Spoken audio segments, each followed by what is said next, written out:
Hello and welcome to the RYLACast, the official podcast of Camp Ryla, Rotary District 5810. My name is Greg Tepper. My co-host for the evening is a dapper young gentleman, a rising star in the world of podcasting, a rising star in the world of thought leadership. It's our friend, Andrew Josey. What an introduction. Well, hello, Greg. Off the dome, baby. Wow. That's how we do it around here. I do look official now. You peek behind the curtain. We've switched to an audio video medium, so now Greg can. Hi, Josey. See. I'm waving to you. Yes, and let's see. Can you see my athlete shirt? I have a nice long sleeve button down. Business up top and then some athletic shorts on the bottom because we live in Texas. And if I don't have to wear dress pants, I'm going to wear shorts. That's the old the broadcast mullet is what we call it. Because I do that when I am at sometimes when I'm on the television. That's right. I will rock I'll usually do jeans because I'm still trying to hold some sort of semblance of professionalism, but I'll do jeans and then button down shirt tie jacket and stuff like that. And nobody's ever the wiser. The one, and I'll just call him out because he will never hear this, but I have a friend, Texas Rangers Hall of Famer, Steve Buechele. Okay. He's a that's a name drop. Yeah. He's a Rangers analyst. And so there's a lot of times where the Friday night show will be in Studio B and the Rangers pre and post game show will be in Studio A. And so we're in the same building. They're sitting there watching the game. So I've gotten to know Boo and all those guys. And Steve Buechele is a big fan of the broadcast mullet, and he will rock the Bermuda shorts on the bottom. Okay. Oh yeah. Yes. There are him, Brent Severin, who's the Stars guy. Mm-hmm. He's a big fan of the shorts underneath. I've never done shorts in the studio. There was one time where during COVID, I had to broadcast from home. And you better believe I was rocking basketball shorts on the bottom because literally nobody was going to see me except my wife, who has seen me in the worst set of dress that's possible. So that's the real secret. So there's the real peek behind the curtain. Everyone's broadcast mullet. If anyone, you just know where the camera is, whether you're on Zoom or whether you're on television, and just dress accordingly. That's it. Mm-hmm. You don't get bonus points for wearing slacks. That's right. This is the RYLACast, the official podcast of Camp Ryla, Rotary District 5810. We do thank you for spending a part of your day with us. Coming up here in just a little bit, Josey, we had a great conversation with our friend Ryan Short. Ryan joined us and talked about their Ryla story, talked about what they do now, talked about, believe it or not, Dungeons and Dragons. Yes, that was I was really surprised when they brought that up, and I make a confession during the interview about Dungeons and Dragons that they took very, very politely, but it was a very interesting. I did not see that coming. I'll admit that. I appreciate you sharing your authenticity with them during that interview. I'll say that as well. So we have our interview with Ryan Short coming up here in just a little bit. But first, we're going to toss it over to Andrew Josey for the big segment that we call the big segment. Well, thanks, Greg. Yes, and I've got the big segment as I roll over my chords here. So I was trying to think about what I was going to talk about today on the RYLACast. Mm-hmm. Excuse me. And I was thinking, I really like music, and how can I tailor music into a podcast about leadership? That's great. I want to remind you, yes, friend, that you've already done a segment about Taylor Swift. So, yes. No. Okay, I want to make sure we're not going back to the Swiftie well. Much to the chagrin of my Taylor Swift friends, maybe Much to the chagrin joy of 80% of this audience. maybe to the joy of everybody else. I'm not going back to the not going back to the Taylor Swift well. But what are you listening to now, Greg? What's in your rotation? Oh, what a great point. I've been listening to a lot of new hip hop. Okay. There have been a couple of really good albums that have come out recently. And then I've been listening to, and this is going to sound, I promise you I'm okay. I've been listening to a lot of sad music. Okay. Sometimes I have a playlist. It's called Sad Boy Hours, and I just listen to sad boy music sometimes. Okay. Sometimes I just like that. So are you like a rotation? Like is hip hop your mainstay, and you kind of like?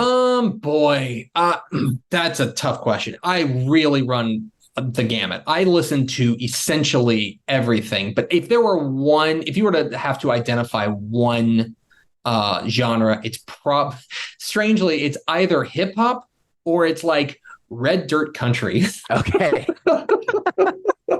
I contain multitudes, Josey. Okay. This is you're falling right into my lap here. This is working out better than I could have hoped. Yeah, I'm on a big so red dirt. Turnpike Troubadours. Are you familiar? Very familiar. Okay, yeah. So they recently put out their first album in like 5 or 6 years, and it's excellent. Excellent. That's heavy in the rotation. Speaking of sad music, I've been a Zach Bryan fan as he's been coming up, but I'm like you. I kind of rotate. I guess I'm more in my bag is country, red dirt, kind of off the beaten path stuff, which I think is somewhat of the point of that red dirt. Like there's some I don't know what if it's bravado or whatever to be like, oh, I know this band that you probably never heard of. It feels like red dirt is more in that realm than other genres of music. But I bring that up because there's an article, Forbes put out an article about a year ago titled "How Music Can Make You a More Effective Leader" by Shep Hyken. And the gist of the article, it's an interview with an author who wrote The Leader's Playlist, Susan Drum, author of The Leader's Playlist. And the little tidbit is unleash the power of music and neuroscience to transform your leadership and your life.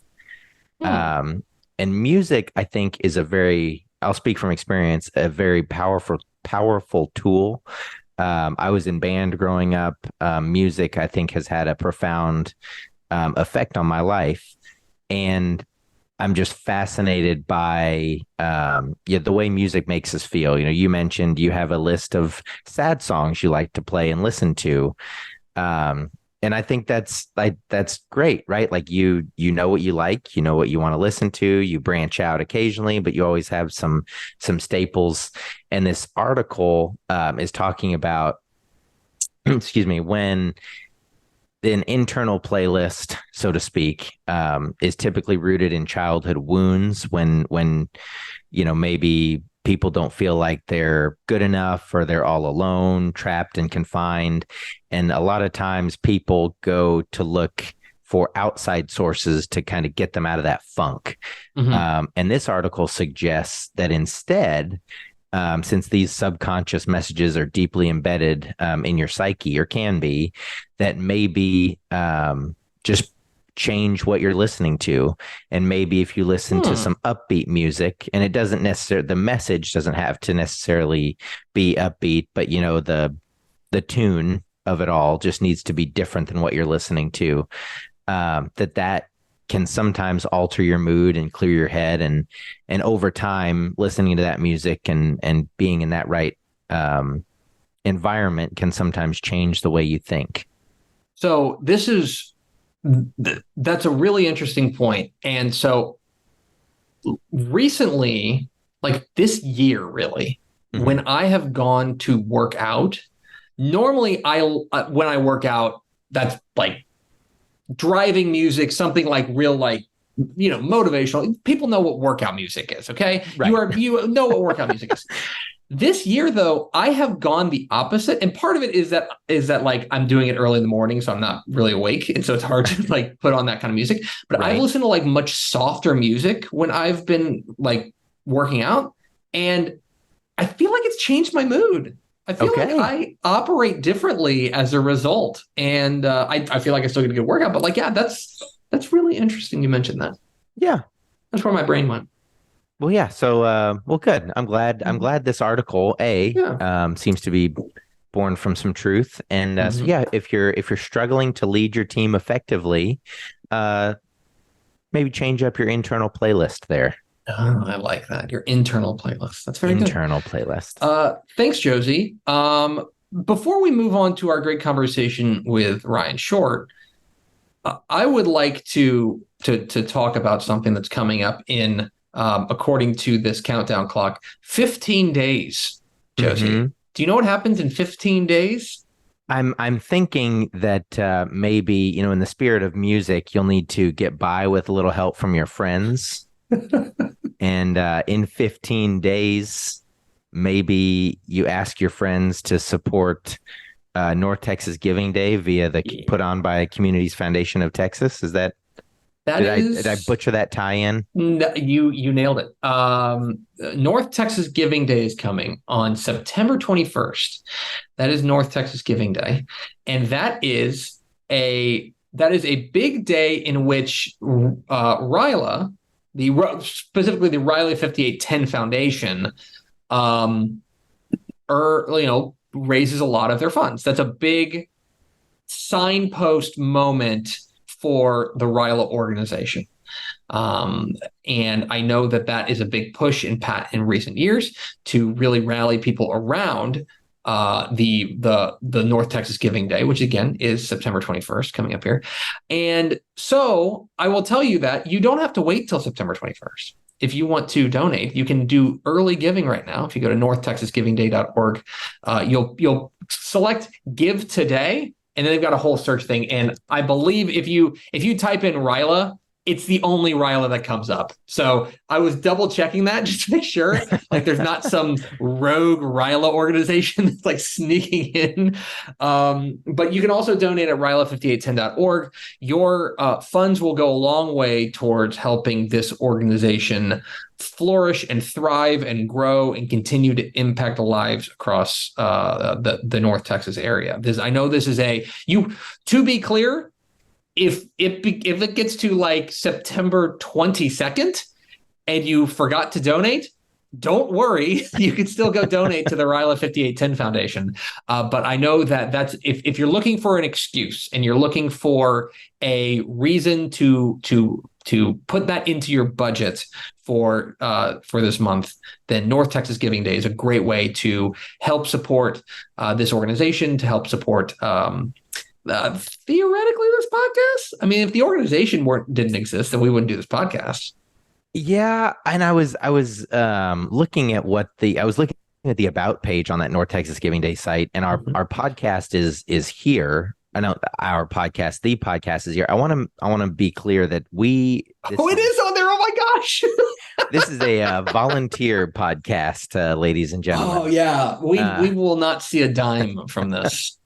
But I do want to say, that the RYLA 5810 Foundation is a nonprofit organization, and I like to think of it as a separate arm under the same umbrella as RYLA, because camp every year is put on by the great Rotarians of Rotary District 5810.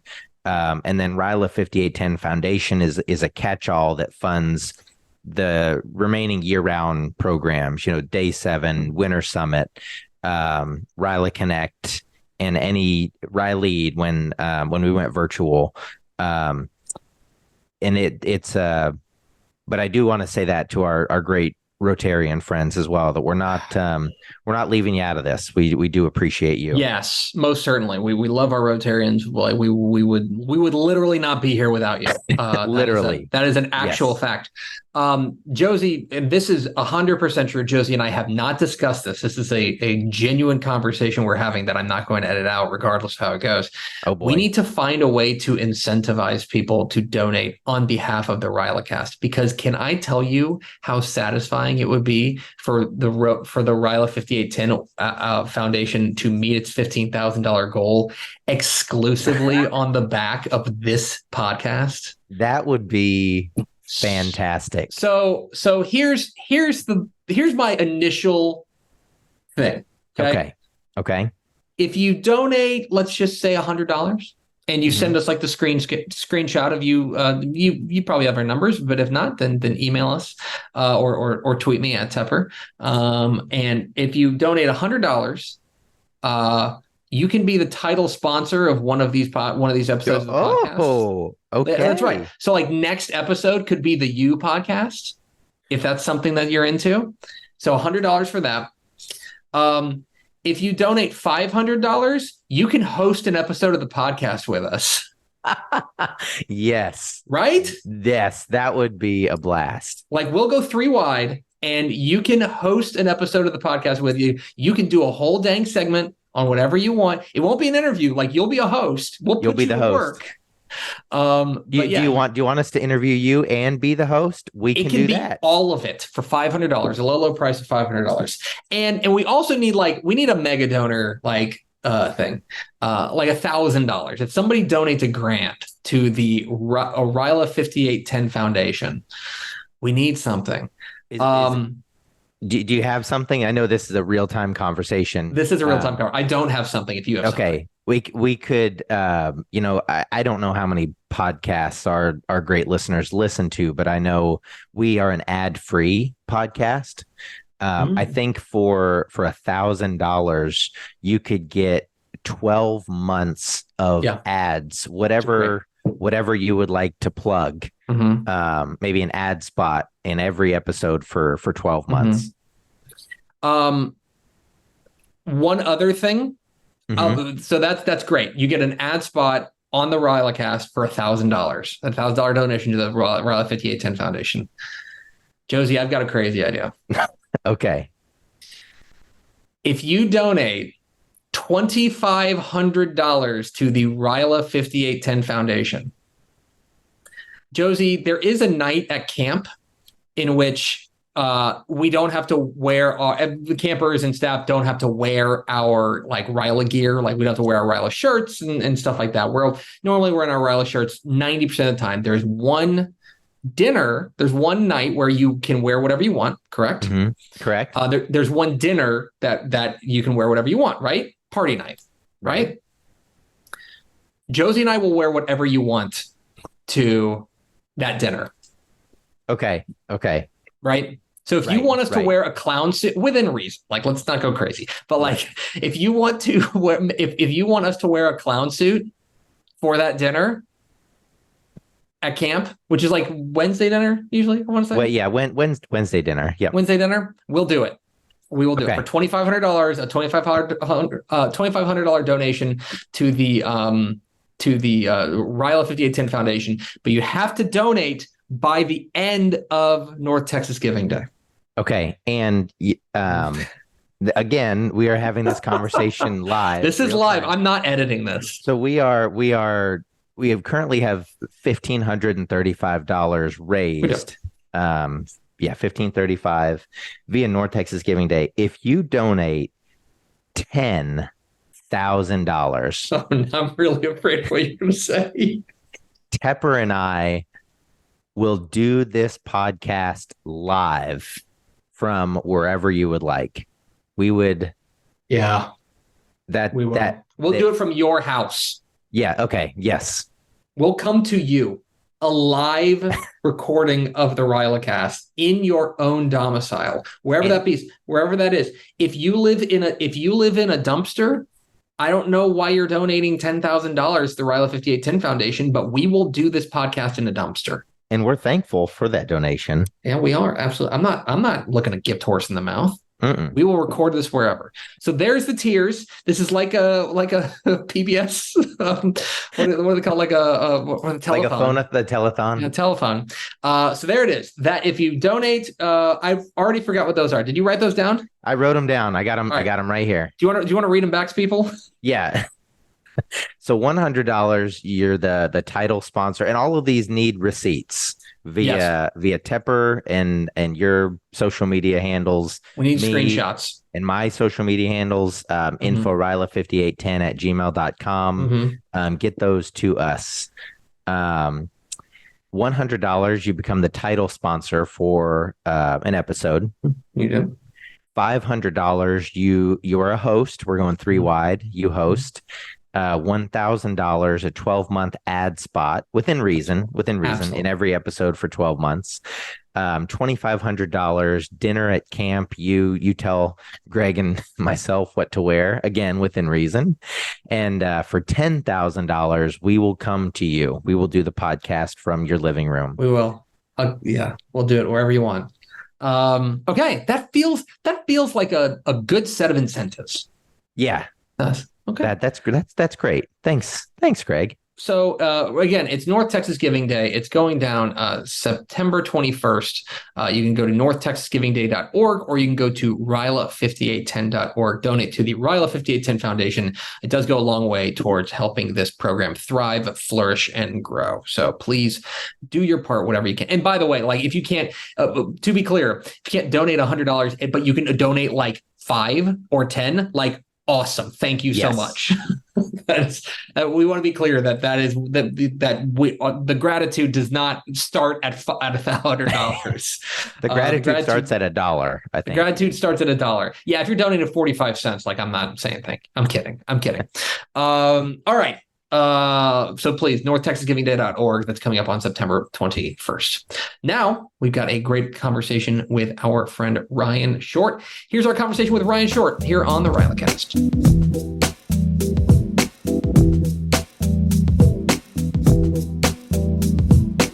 Oh, Josey.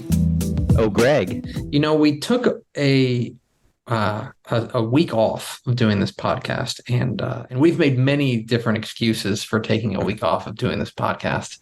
But the real reason is that we wanted to come back with a bang.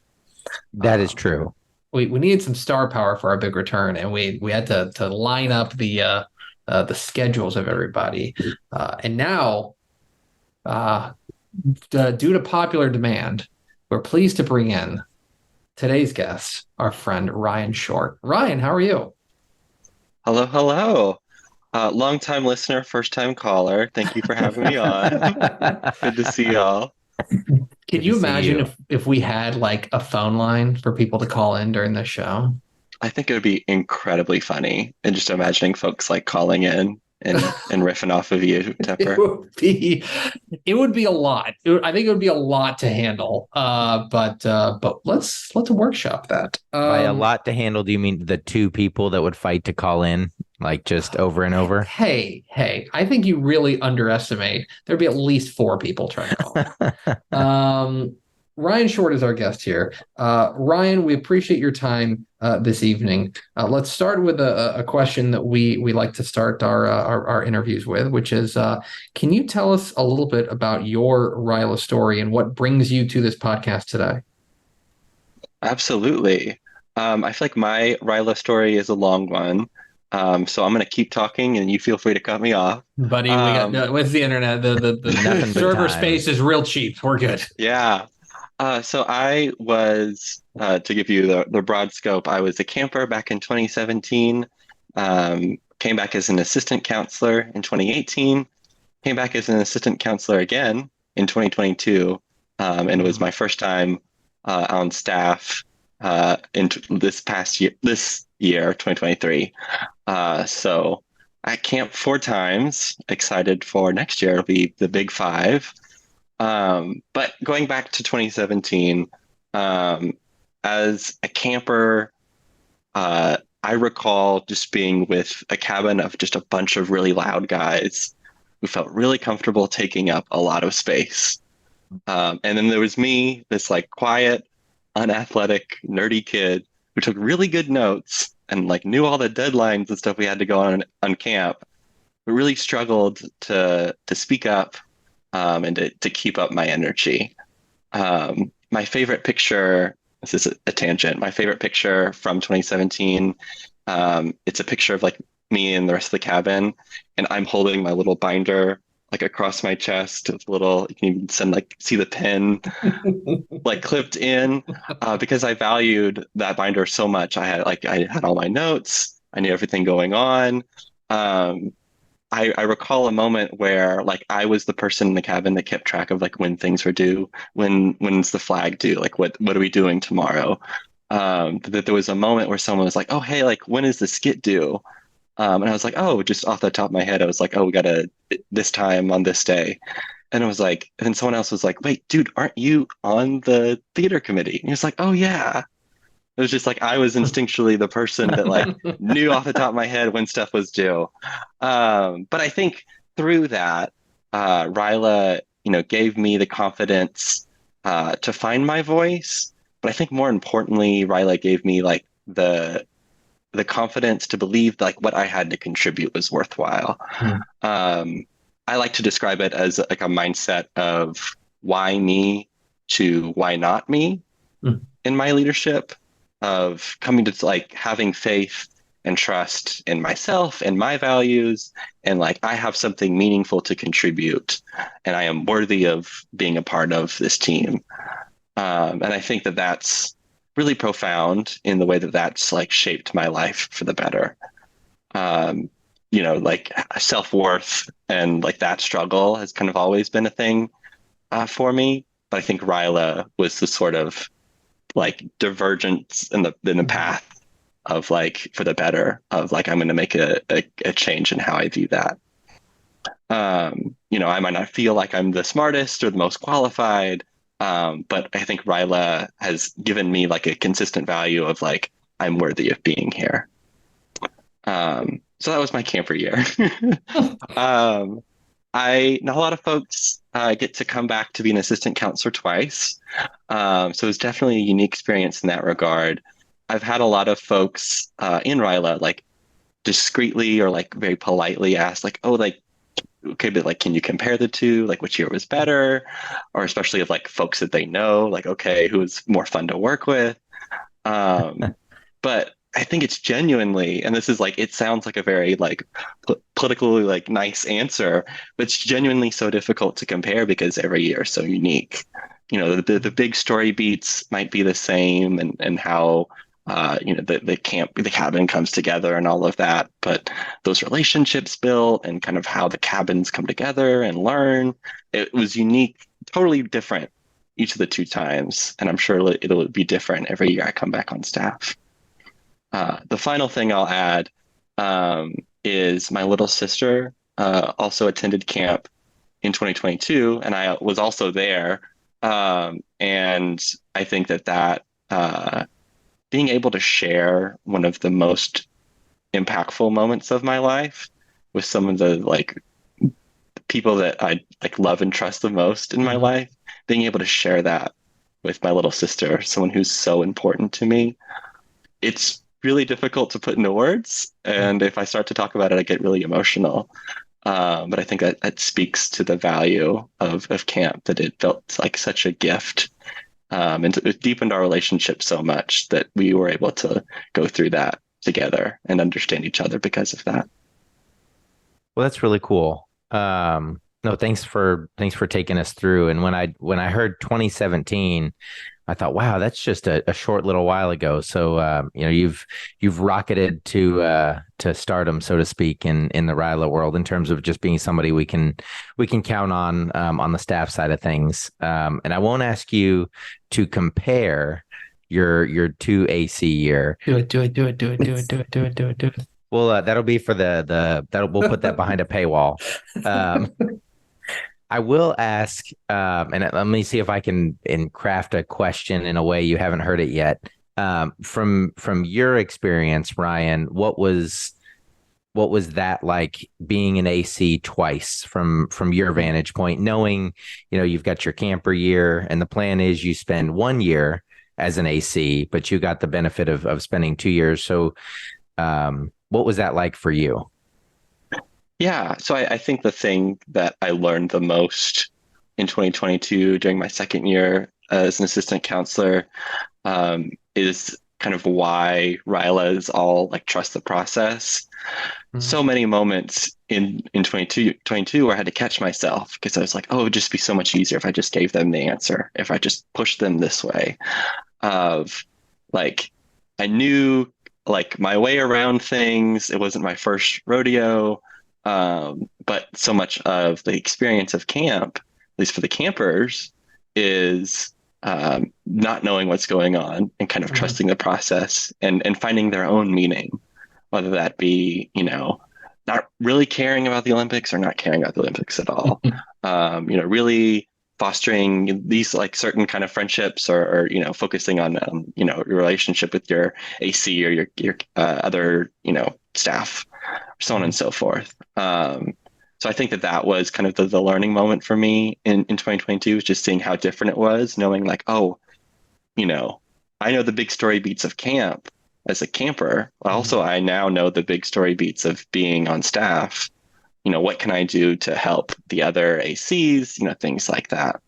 It was also, 2018, 2022, a big thing happened between those. So it was interesting, seeing how, the COVID-19 pandemic, every cloud has its silver lining.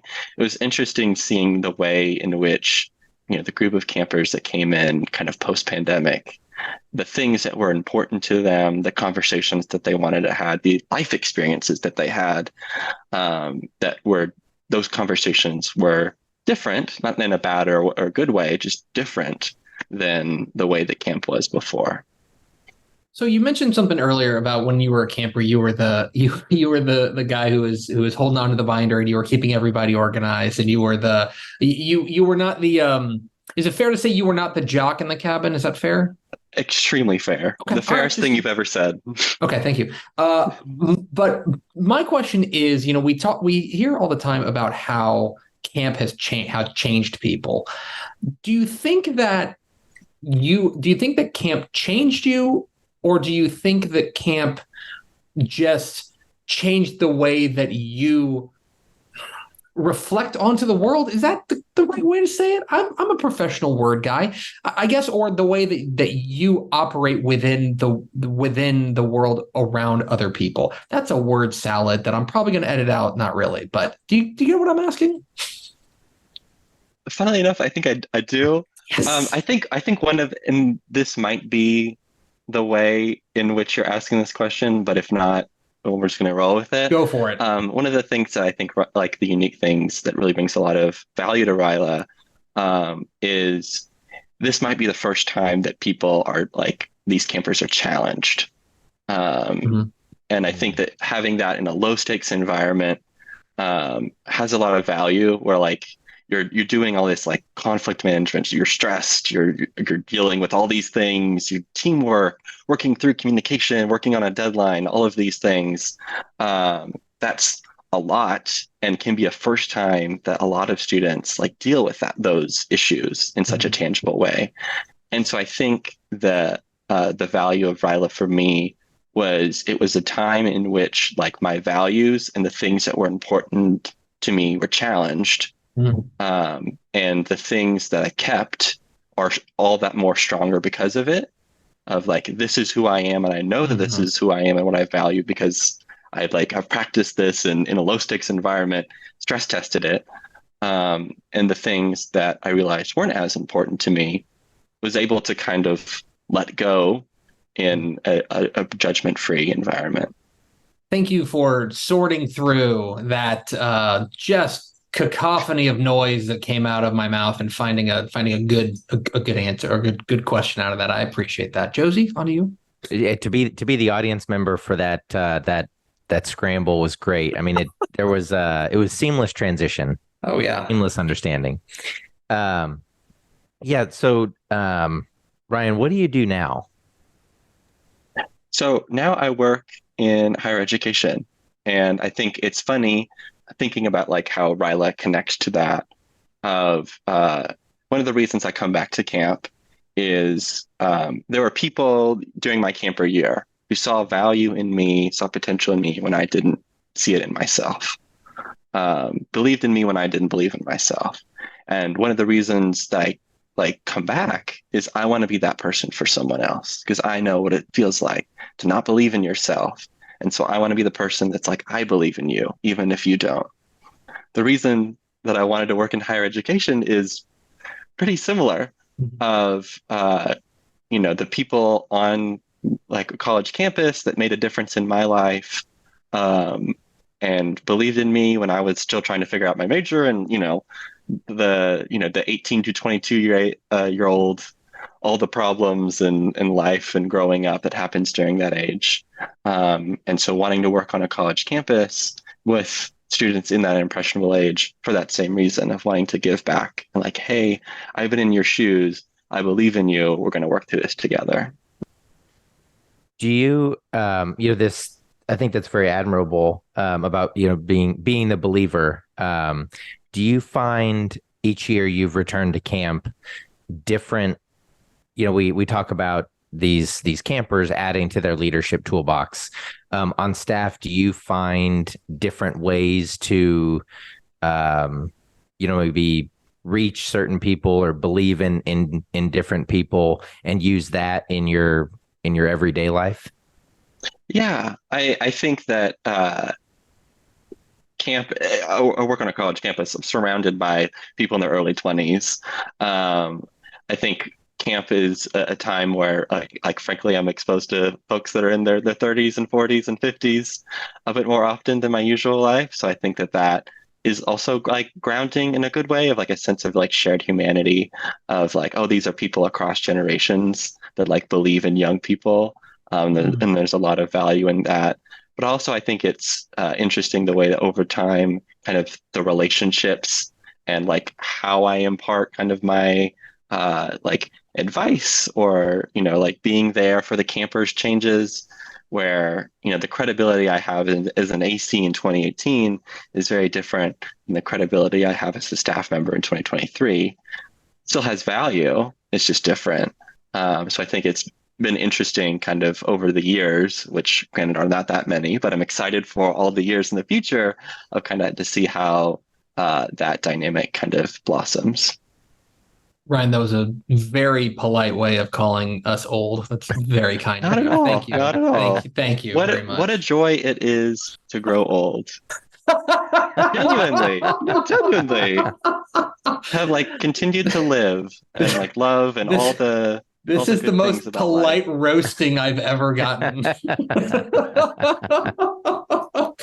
Okay, Ryan, this is now the portion of the show where we just kind of turn it over to you, and we offer you the floor if there is something you are passionate about that you would like to plug to our audience of theoretically millions. If you want to, we want to offer the floor if there's something that you're passionate about that you want to tell people about. So I wish I had like I'm going to plug like a specific podcast or a specific book. One of the things I wanted to talk about, so I'm a big Dungeons and Dragons nerd. Love tabletop role-playing games. Really? Yes, it's like a whole thing. I have a dice collection. I'm going to tie it back to Ryla real quick, and then kind of do the promo of, I think in a very Ryla vein, it allows you to, like, in a low stakes environment, kind of explore some really difficult topics. It's escapism because it's like fantasy, and it's like, it's a little goofy, it's funny, but like the emotions when you buy in are really real.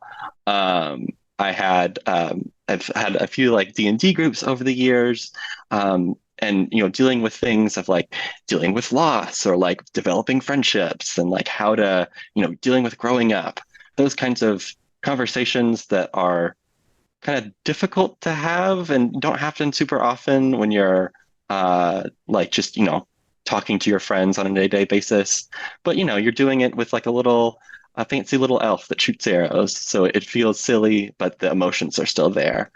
And the tie into Ryla is like practicing things when it's in a low stakes environment. So I guess my plug is, I think, like role-playing games in general, but like Dungeons and Dragons especially is what I love.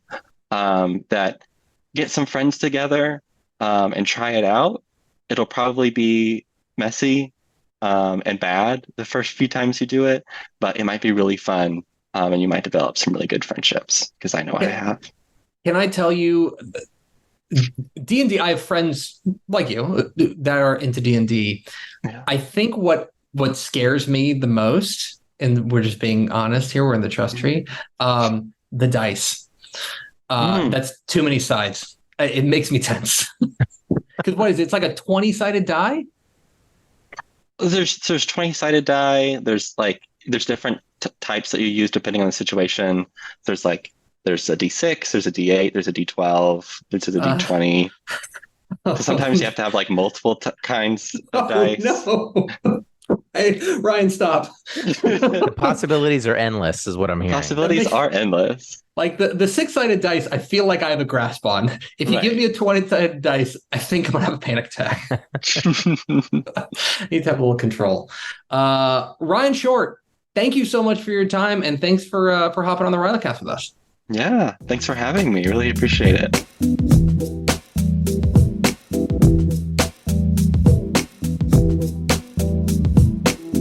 And our thanks once again to Ryan Short, our guest here on the RYLACast. Fun conversation. I had no idea they were into D&D. We talked about that after we got done recording. I had no idea they were into D&D. Yeah, no, that was a great conversation. Yeah, we appreciate Ryan's time a little bit earlier. And now it's time to close this bad boy out. And Josey, let's talk about faking it till you make it. Okay. Something we're big advocates of here. We've said that before. Fake it till you make it. Go in with confidence. Go in with, even when you don't have the answer, you want to inspire people. However, Josey, I'm here to tell you that maybe that's not the way. And maybe not the way. There is research that suggests that faking it only works in non-challenging situations.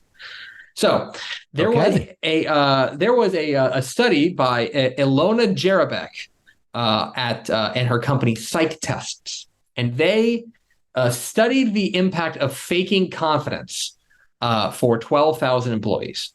And the conclusion is this: pretending to be confident can be effective to some degree. I'm with you so far. Love it. Why don't we just stop there?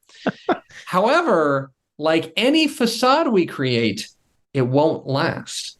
It's effective when stress and challenge are low and accomplishing a task is well within our reach. But when the going gets tough, fake confidence can get in the way. And so I found that to be a little bit interesting, because it does kind of run counter to that's something that you hear all the time. It's a motto that you hear all the time. Just fake it till you make it. Just go in with confidence and it'll be okay. But it does seem to runs counter to that. But essentially, this is but the leaders, when you talk with them who are really effective, they will embrace the reality of whatever situation they're facing. And I think that that's a key part of this. Confidence is good, but you can't have confidence at the expense of at the expense of being realistic and understanding the reality of the situation that you're in. And so there are 3 lists. I found this on the growth equation. That's where I found this study. But there are 3 key lessons that you can take from this study. One is you can't let your insecurities drive the ship. You're going to need to work hard regardless of what you do. But what happens when you start valuing hard and meaningless work is that then that doesn't really make a difference, and it may even hinder our performance. And so I think we often use hard work as a stand-in for confidence. And it's I'm just going to work hard. So we often mask our insecurities with perfectionism and workaholism. Right.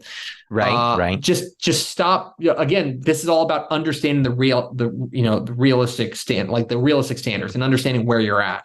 So don't let your insecurities get in the way, and don't let that be I'm going to overcompensate with, hard work and stick to itiveness and perfectionism and workaholism, because that's ultimately not going to get you where you are. Because what you're doing is you're not being realistic. You're not understanding the realistic kind of state of affairs.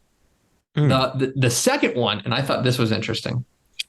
Stop with the fluffy slogans. Values are great, but they often lack meaning to the people that they are meant to inspire. There's a series of studies that talk about this, and this is something we've talked about, that your goals need to be authentic. And so if you've got some sort of slogan on the wall, but that's not something that people are connecting to, then is that really serving its purpose? And once again, it gets to the understanding the reality of the situation. And that sounds great. And I think people love big slogans on the wall that we feel good about. But if that doesn't get you, if that's not resonating with the people that it's supposed to resonate with, does it really, are we just ignoring the reality of the situation? And once again, kind of, that's kind of a fake it till you make it situation. It's like, oh, we'll just put a slogan on the wall. It's got to be resonant with the people that it matters to. And finally, don't let your ego dominate the conversation. An ego is all about like protection. Like we have an ego to kind of protect ourselves. And the idea is you should, like we talk about confidence. I think there's a difference between confidence and ego. They can go hand in hand, but egos do good things for us. But if they're overactive, it can prop up a sense of self that doesn't reflect reality. And then our egos just become damaging. And I think everyone right now is thinking of somebody that's the case, that their ego is too overactive and it becomes more, it is not a reflection of the reality of the situation. So true confidence is about acknowledging the reality of a situation and attacking it in a way that you feel like you can succeed. And that may be that you are understanding the hurdles that are in your path, and that you understand what a challenge it's going to be. But that is ultimately going to do more good for you than faking it till you make it, so to speak. So I found this to be an interesting study of people that there can be a harm in the idea of fake it till you make it if it is at the expense of understanding the reality of the situation. I found that to be interesting. Yeah, that's really interesting. And I was thinking about the fancy slogan piece that you were talking about, and that I don't know, we're getting into football season. Yeah, we are. That's why we missed the last episode, guys. And it feels like, if you get figuratively punched in the mouth, you've got to have something behind that fancy slogan, right? Because that's just words at that point. Yeah, that was what was resonating with me when you were talking about the slogan. That's a fascinating. Okay, so I need to pivot and no longer fake it till I make it. It's not about not having confidence. It's about having the right kind of confidence that fits into the reality of the situation. Right. There you go. Okay. There you go. And well, thanks, Greg. All I have to say. Thank you for spending a little bit of your time with us. This has been the RYLACast. We hope you'll go to the website, ryla5810.org, not just to donate on North Texas Giving Day, but also just to check out all the cool stuff we got on there. It's a rad website that I approve of personally and put my personal stamp of approval on it. And we would appreciate it if you would rate, subscribe to this podcast, and tell a friend. And here with an antiquated way of telling a friend about the RYLACast is Josey. Well, thank you, Greg. Yes, in the days of old, days of yore, the trains used to have cabooses, and conductors would ride on the cabooses. Back to train talk. Look, if there's an antiquated way of doing something, you can bet your bottom dollar trains are involved. Conductors used to kind of reach their hand out and grab a train order as the train was passing by. They wouldn't stop. They would just kind of put it out on a flag stick and reach out and grab it. They've done away with that sort of technology now. It's a lot more high tech, but they still have railroad conductors. So write down, listen to the RYLACast on a piece of paper, find a railroad conductor and give that piece of paper to them and say, hey, take this to your next destination, your away from home terminal, if you will, and have them pass it on to another conductor. And it'll be kind of like a newer version of passing train orders. with an old school twist. Don't get on the train tracks. I need you to go find a train conductor and hand them this note. Thank you for that. I have a question apropos of nothing. What do you think of the TikTok train spotter guy? Oh, you know what I'm talking about? Francis with the GoPro. Got the GoPro facing the wrong way. Yes. Big fan of Francis. Okay. Yeah. Pro trains, typically pro rail fans that are law abiding citizens. We don't need to get within the right of way. But yeah, big fan of Francis. And we're big fans of you for listening to this podcast. Josey, thanks for your courage. Thanks, Greg. Talk to you next time on the RYLACast.